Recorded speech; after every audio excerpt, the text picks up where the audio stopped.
Peace and love, you magnificent miracles with a spiritual level of being. Nathan here from a spiritual level of being, and today we're going to discuss matriarchy and patriarchy. Now, we have been misled to believe society has always been a patriarchy system, which is male dominant. This is not the case. Many societies, when they say there's no proof, they were matriarchy, so a female was in charge. Now, this is not always the case. Society has also had both, when males and females ruled together. These were also some of the most prosperous. Now, we have removed matriarchy from the society, so we've removed the goddesses from the textbooks, say, of the Bible, and this is because they want to remove the women from power and give it to the males, so having male-dominant society.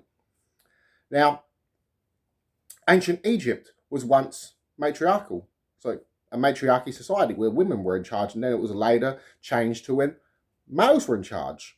So it really shifted. So the head of the household in ancient Egypt was the female.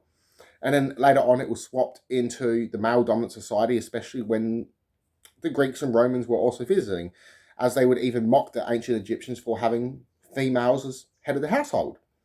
Now, ancient societies that really prospered were both. They understood that the masculine and feminine worked together. So such natures could be masculine or feminine. The caring side, feminine. The brave side, fearless, the masculine. Now, this being said, males care too. Females care. We both care as much as each other. It's when we distance ourselves from each other that we are really separate. So we force this separation on our own selves. So really, everyone is equal. See, if we had a Gnostic society, everything would be equality. This is one reason they were killed, because they were a threat to the social system at the time, and in a way still sort of are. And the reason I say this is because they don't want a race of enlightened people, because it would be too hard to control. It would be a nuisance. So if everyone was like a Christ or a Buddha or achieved this from within themselves, they wouldn't have complete power. So this is why we need a society that rules together as a community, working together. We're not quite there yet, but we're developing into this. So as evolution evolves, so does rational and loving behavior come with this. Now, when we work together, we accomplish so much more. This is why we have these shitty societies of sexism, when it's either males or females. They both do this.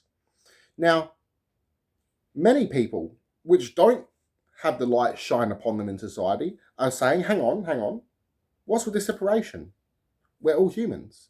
But we don't really see too much of this. We're always seeing an agenda being pushed onto the people, either through Hollywood, TV, the media, social media. And a lot of stuff that makes people think to themselves is often put aside or even removed, especially if you're asking too many questions. So it's a really control of information.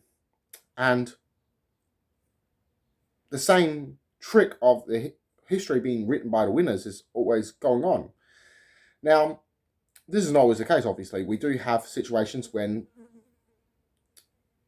we have found the correct historical information, but this being said, there's always two sides of the coin, two sides of the same story.